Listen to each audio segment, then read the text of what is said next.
Bismillahirrahmanirrahim. Assalamualaikum warahmatullahi wabarakatuh. Bertemu lagi bersama saya Jenong Legok. Oke teman-teman, jadi sekarang saya mau ngambil dulu burung ya. Berhubung sekarang sangat pagi-pagi dan burung saya tadi habis diembunkan. Ini si semok sekarang lagi di kerodong ya. Sebentar saya mau nurunin dulu ya.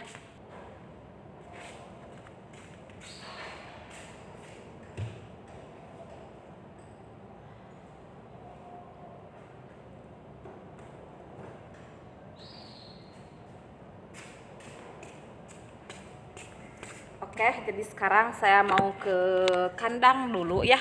Ini si semoknya udah saya bawa. Masih dasteran, masih isu keneh ini saya. Berat, euy. Oke, dan sekarang saya mau ke kandang minimalis saya dan melakukan terapi supaya burung-burung saya itu tidak ngelowo, tidak nge-Batman dan juga gacor ya, seperti itu. Anjir tuh kuat nah iya capek. Oke teman-teman, jadi sekarang saya sudah berada di kandang minimalis saya dan ini saya juga bawa si semok ke sini supaya si semok itu bisa beradaptasi kembali ya, seperti ini ya. Cir, aing memakai dress dikarenakan sekarang habis malam Jumatan ya, seperti itu. Dan seperti biasa untuk tempat duduk saya mengambil tempat-tempat yang sederhana dikarenakan ini kita masih berada di kebon, nah seperti itu ya. Kelah-kelah euy asal bareungit. Oke, jadi di sini saya mau menjelaskan bagaimana sih atau kenapa sih burung saya bisa ngelowo atau nge-Batman seperti itu. Jadi alasan yang pertama kenapa burung kita itu bisa ngelowo atau nge-Batman, biasanya itu ada sesuatu yang turun, baik itu birahi, mental ataupun pigeternya ya, seperti itu. Awal-awal burung saya itu pas saya beli itu bagus, gacor, dor di sini gacor abis-abisan burung saya itu. Tapi kenapa pas saya beli, saya bawa ke rumah ya, burung murai saya itu jadi ngelowo, nge-Batman, dia itu jadi males bunyi, macet bunyi. Itu kenapa sebabnya? Biasanya ada hal-hal tertentu ya yang mungkin si pemiliknya tidak beritahu kepada kita, baik itu settingan hariannya, rawatan hariannya, itu mungkin dia itu tidak terlalu terbuka kepada kita yang si pembeli ya. Biasanya itu menjadi kendala utama kenapa burung kita itu yang tadinya gacor dor-doran pas dibeli, kemudian pas dibawa ke rumah dia jadi macet bunyi, jadi ngelowo dan jadi nge-Batman. Dan yang kedua juga ada hal yang mempengaruhi, biasanya itu suhu.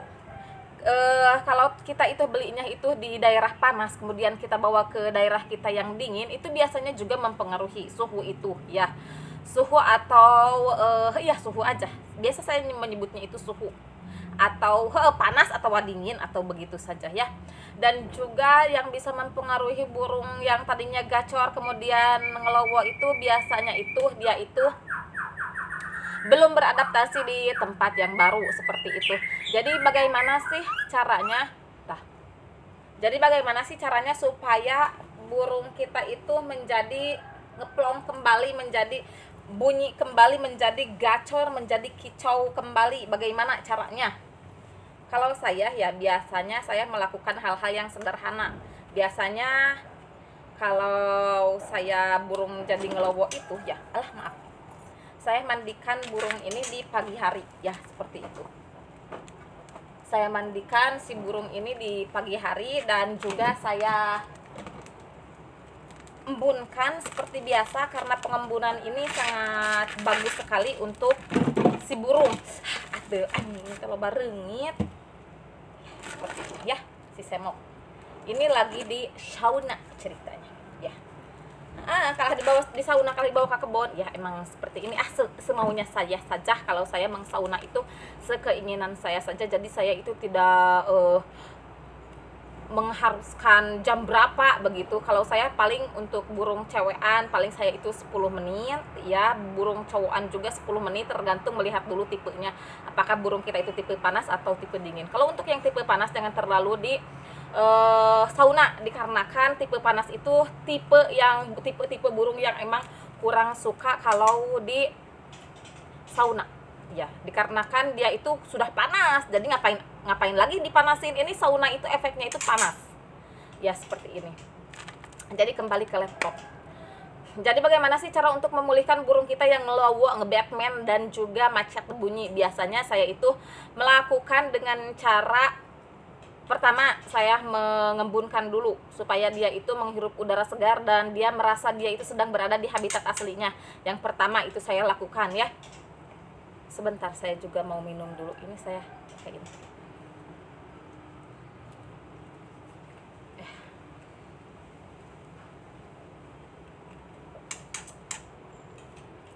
Yang pertama saya lakukan biasanya saya itu mengembunkan. Mengembunkan bagusnya dari jam berapa? Mengembunkan biasanya saya mengembunkan burung murai batu itu dari jam 5 pagi ya, dari jam 5 pagi sampai jam 6 buat kalian yang sibuk, yang pegawai kantor.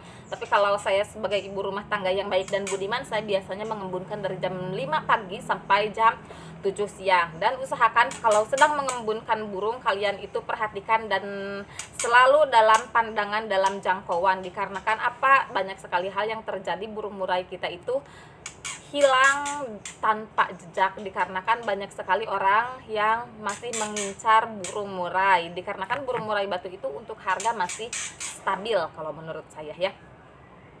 Jadi pagi-pagi setelah sholat subuh biasanya saya itu mengambil kopi ya, secangkir kopi dan juga goreng samput. Anjir, goreng singkong, enak sekali itu kalau dimakan pagi-pagi sambil ngedengerin kicauan si burung murai. Dikarenakan burung murai itu yang paling bagus itu selain dari dia itu mabung ya, mabung itu sangat bagus, dia itu sedang bertapa atau dia itu sedang mendengarkan masteran-masteran ya, seperti itu. Kalau dia setelah mabung ya, yang bagusnya itu masuk masteran itu kapan, gesekan itu bagusnya diberikan kapan, waktu diembunkan. Jadi daya ingat dan daya tangkap si burung murai itu sangat bagus ketika dia sedang diembunkan, seperti itu. Setelah diembunkan ya, untuk burung yang macet bunyi atau yang lowo, biasanya saya itu menjemur dia. Menjemur di ketinggian 2,5 meter atau 3 meter. Gunanya untuk apa? Gunanya supaya dia itu kembali fighter, mentalnya kembali ada. Dikarenakan kan burung murai batu itu burung petarung, jadi jiwa petarungnya itu harus dikembalikan ya, seperti itu. Burung saya kan tadinya gacor nong, kenapa pas di rumah saya jadi macet bunyi? Itu alasannya kenapa saya sering katakan kalau menjemur itu, kalau ngegantung burung itu jangan di satu tempat. Jangan kalau di kandang emek ya di kandang emek, kalau di kandang marmot ya di kandang marmot, kalau di kandang kelinci ya di kandang kelinci, seumur-umur di situ. Ya dia itu hanya gacornya itu di situ-situ saja. Makanya burung mah dan di habitatnya juga di alam juga, burung murai tidak ngajecentul di kebun karet atau di kebun awi dia itu. Jadi di habitatnya juga dia burung murai itu ya, kadang-kadang dia itu mau ke kebun tetangga dia gacor, di kebun tetangga dia gacor, di atas langit ya dia juga gacor saat mengambil cacing dan kroto ya. Jadi seperti itu, kita juga harus membiasakan dia, harus, jadi kita itu harus gimana ya, kalau bahasa Sunda mah harus membiasakan dia untuk dimanapun dia berada dia itu harus gacor ya, seperti itu. Dan buat kalian yang membeli burung murai batu itu, biasakan membeli garansi, meminta garansi. Kalau saya mah dulu ya, waktu saya jadi pecinta burung murai, penghobi, saya itu meminta garansi selama 1 bulan biasanya. Kalau 1 bulan ini burung masih macet di saya, maka saya akan kembalikan lagi kepada si pemilik burung murai batu tersebut. Makanya saya jarang membeli burung murai di wilayah-wilayah yang jauh dari saya untuk burung gacoran ya, seperti itu. Dikarenakan kalau dia itu gak memberitahukan settingan yang aslinya, settingan yang sesungguhnya, dia teh bakalan macet bunyi ya. Jadi settingannya saya cuma memberitahunya cuma segini aja, seala kadarnya, garis besarnya aja. Dia memberitahunya begini, ini merek furnya ini dikasih jangkrik segini, tanpa dia asal-asalan aja ya, seperti itu. Jadi dia itu tidak full memberikan informasi yang tepat tentang si burung murai tersebut. Seharusnya mah kalau beli burung murai itu jangkriknya berapa, ulat hongkongnya berapa, dikasih kerotoknya berapa minggu sekali, berapa hari sekali, dikasih cacing berapa hari sekali, mandinya dia itu berapa kali dalam seminggu. Biasanya saya meminta hal tersebut.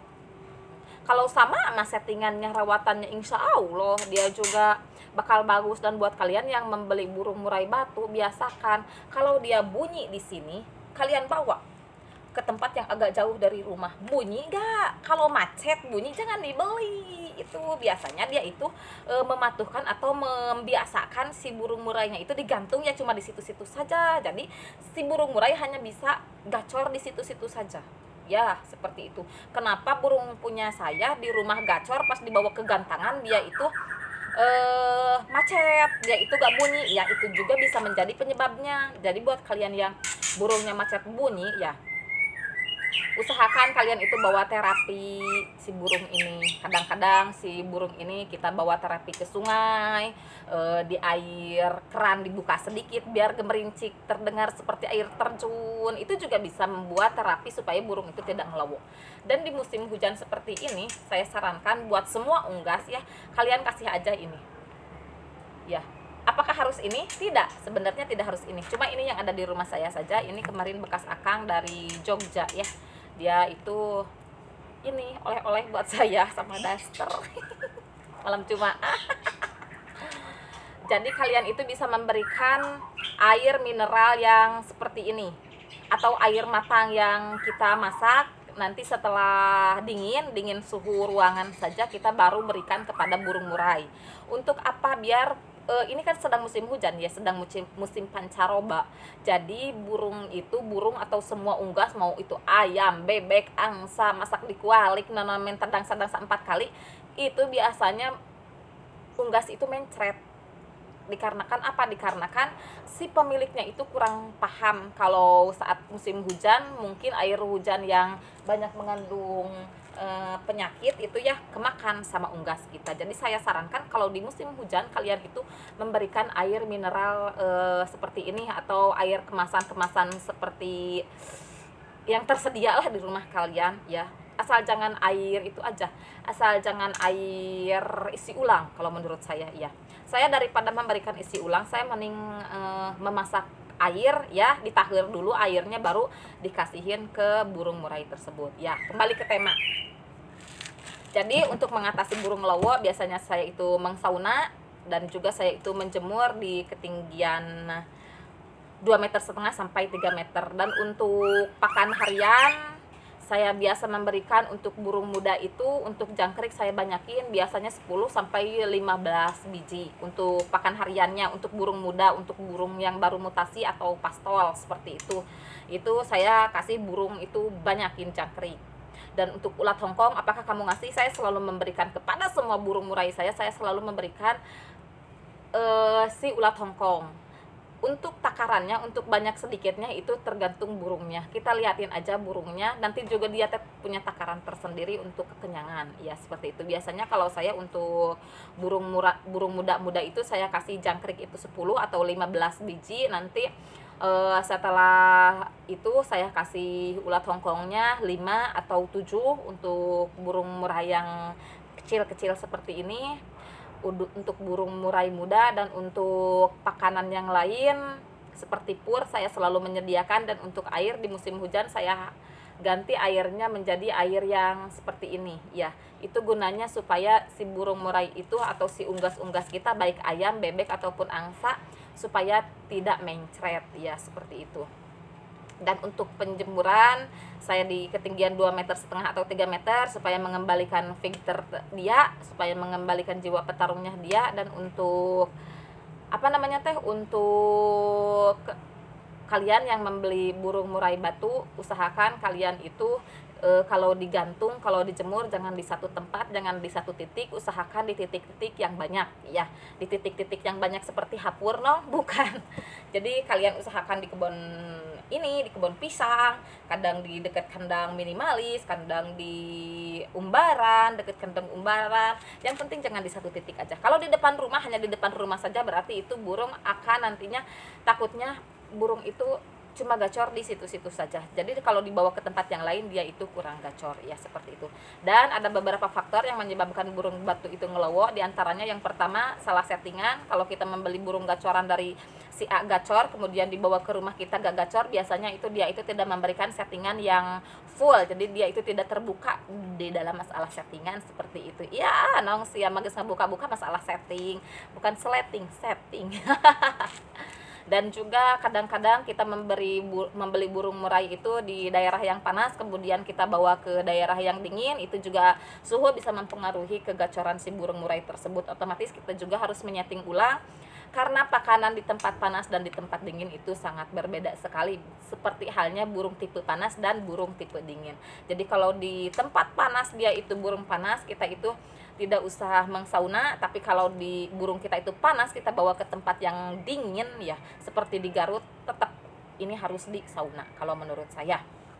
Dan untuk pakan-pakannya juga kita itu harus memberikan pakanan-pakanan yang membuat badannya dia itu panas, supaya dia itu kembali bunyi, kembali gacor, dan tidak ngelowo dan tidak nge-Batman. Di antaranya pakan burung yang menyebabkan burung ini panas, biasanya itu saya memberikan ulat hongkong, karena setelah diberi ulat hongkong dia itu nganga alias calangap, calawak, asup, bayawak. Aing ngomong dari bayawak malam Jumat.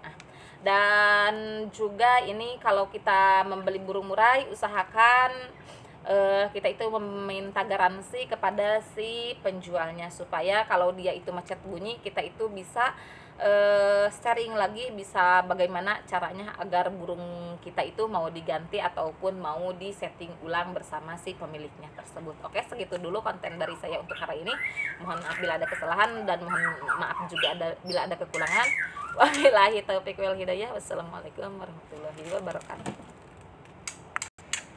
Nah, itu kumaha